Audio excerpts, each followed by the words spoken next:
Bonjour à tous, alors dans cette vidéo, on va s'intéresser au chapitre intitulé La Seconde Guerre mondiale, une guerre d'anéantissement.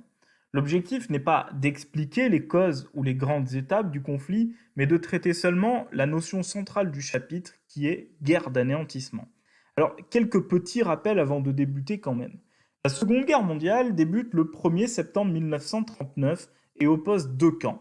Les Alliés, parmi lesquels le Royaume-Uni, la France, en tout cas jusqu'en juin 1940, puisque la France est vaincue par l'Allemagne en seulement quelques semaines, et à partir de 1941, les États-Unis et l'URSS de Joseph Staline.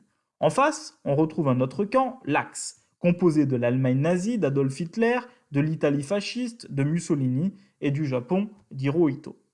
Ce qu'il faut comprendre, c'est que entre septembre 1939, c'est-à-dire le début de la guerre, et juin 1941, la guerre qui est menée par les Allemands est classique. Alors, elle est évidemment violente, mais on peut vraiment la qualifier de classique dans la mesure où, par exemple, les prisonniers de guerre français sont protégés, conformément aux conventions internationales, celle de Genève par exemple. De plus, les populations civiles ne sont pas l'objet de violences exceptionnelles, ce qui ne veut pas dire qu'il n'y a pas eu de violence. En réalité, seuls les juifs subissent des mesures répressives importantes, mais ça je vous rappelle que ça avait déjà débuté à l'arrivée au pouvoir d'Adolf Hitler en 1933. Donc au début de la guerre, il n'y a aucune volonté de mettre à mort les juifs, aucune volonté d'organiser un génocide, seulement de les faire partir. C'est vraiment à partir de juin 1941 que les Allemands vont se radicaliser et mener ce que l'on appelle une guerre d'anéantissement. Alors rappelez-vous, l'Allemagne et l'URSS avaient passé en 1939 un pacte de non-agression, c'est-à-dire qu'ils se sont promis mutuellement de ne pas s'attaquer. Or, en juin 1941, débute l'opération Barbarossa. Cette opération est une opération militaire consistant à rompre donc un traité, puis le traité passé avec l'URSS, pour attaquer l'URSS, car le front de l'Ouest, lui, est stabilisé. Hitler souhaite, rappelez-vous, étendre son territoire, le territoire de l'Allemagne, et là il choisit l'URSS pour étendre ce territoire, puisqu'il souhaite un espace vital, c'est-à-dire un espace plus grand, capable d'accueillir la population allemande. Alors pourquoi l'URSS? C'est très simple. Quoi de mieux que d'étendre son territoire sur un pays que les nazis considèrent inférieur racialement, car peuplé de Slaves? Quoi de mieux que d'étendre son territoire sur l'ennemi communiste qu'on accuse d'être contrôlé par les juifs? L'Allemagne attaque donc l'URSS et s'attend à l'écraser en fait comme la France en quelques semaines seulement. Mais quelques semaines plus tard, en fait, l'Allemagne patine. Les soviétiques sont beaucoup plus résistants que prévu.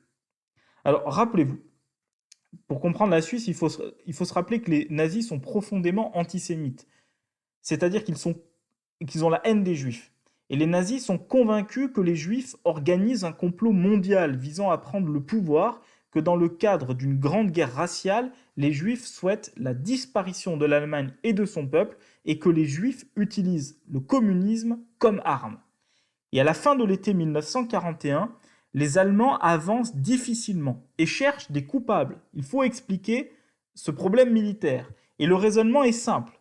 En réalité, derrière chaque résistance soviétique se cache un communiste. Et derrière chaque communiste se trouve un juif qui cherche à faire disparaître l'Allemagne. Cette guerre territoriale devient donc une guerre de survie qui débute pour toute la nation allemande et toute la race aryenne. En cas de défaite, les nazis en sont persuadés, l'Allemagne serait rayée de la terre. Cette idéologie peut nous sembler totalement délirante, mais elle est vraiment partagée par les nazis. Et il faut donc comprendre que l'URSS n'est pas considérée de la même manière que l'ennemi français ou anglais. C'est donc à ce moment-là que débute une guerre d'anéantissement, c'est-à-dire qu'il y a une guerre qui a pour objectif de détruire l'État du pays attaqué, de détruire son idéologie, c'est-à-dire ici le communisme, son armée, ses symboles, et de mettre à mort ceux qui sont considérés comme les ennemis, ici les Juifs. Les Allemands se radicalisent, des centaines et des centaines de villages sont rasés, 3 millions de prisonniers de guerre soviétiques sont laissés pour morts alors qu'ils sont censés être protégés par la loi internationale, des milliers de civils sont violentés, des cadres du Parti communiste sont éliminés. Alors l'exemple que vous pouvez mobiliser, c'est l'exemple de la bataille de Stalingrad pour montrer cette radicalisation, hein, bataille qui s'est déroulée entre juillet 1942 à février 1943. Stalingrad est une ville soviétique stratégique qui porte notamment le nom du dirigeant de l'URSS, Joseph Staline. Staline, c'est le nom, Grad, ça veut dire ville en russe. Et durant cette bataille urbaine, les violences sont très importantes. La victoire revient à l'URSS, mais le bilan, en fait, il illustre en quoi ça a été une guerre d'anéantissement. La ville, déjà, qui porte le nom de Staline, je vous ai parlé de symbole, hein, est rasée à 80%, comme vous pouvez le voir sur la photographie. Comme vous pouvez le voir sur ce tableau, 500 000 Russes sont tués, 3000 tanks et 2000 avions sont détruits. Donc on voit vraiment les violences. Surtout, c'est dans ce cadre que débute le génocide des Juifs. En effet, les nazis décident à la fin de l'année 1941 la mise à mort de tous les Juifs d'Europe. C'est ça un génocide, hein. Dans la hiérarchie des races nazies, il faut se rappeler que les peuples inférieurs, en tout cas jugés comme inférieurs par les nazis, comme les Noirs, les Slaves, les Asiatiques et les Arabes, pouvaient être dominés. Par contre, il y a une crainte des Juifs qui, eux, sont beaucoup plus malins et qui doivent être combattus car ils représentent un danger. Or, durant l'opération Barbarossa, comme je vous l'ai dit plus tôt, les nazis croient que c'est la survie de l'Allemagne qui est en jeu. Il faut donc éliminer l'ennemi principal, la source du mal, les juifs. De plus, si les nazis devaient, au début de la guerre, gérer, entre guillemets, 550 000 juifs, puisqu'il y avait 550 000 juifs sur le territoire allemand, après 2 ans de guerre, le territoire s'est fortement agrandi, et c'est non plus 550 000 juifs dont il faut s'occuper, mais plusieurs millions de juifs. Beaucoup trop pour les Allemands. Ils mettent à mort les Juifs d'Europe, aidés par des pays comme la France qui raflent les Juifs sur son territoire pour les déporter en Pologne.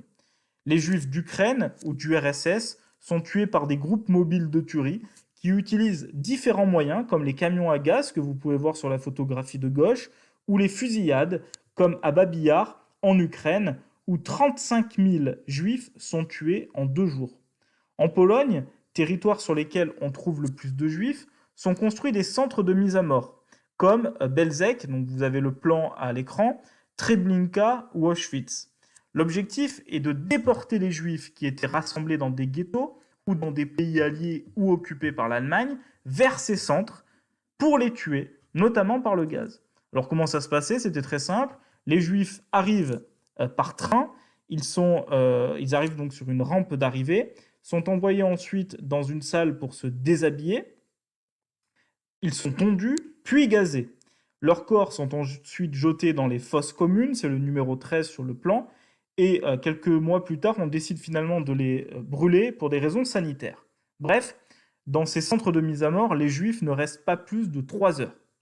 Au total, c'est 5,7 millions de Juifs qui sont tués durant le génocide, dont 1,5 million d'enfants qui constituaient pour les nazis une menace future contre le peuple allemand. Donc ce sont tous ces éléments qui montrent en quoi la Seconde Guerre mondiale est une guerre d'anéantissement, et ce sont ces éléments-là que vous devez déployer, notamment dans un développement construit si ce sujet tombait au brevet.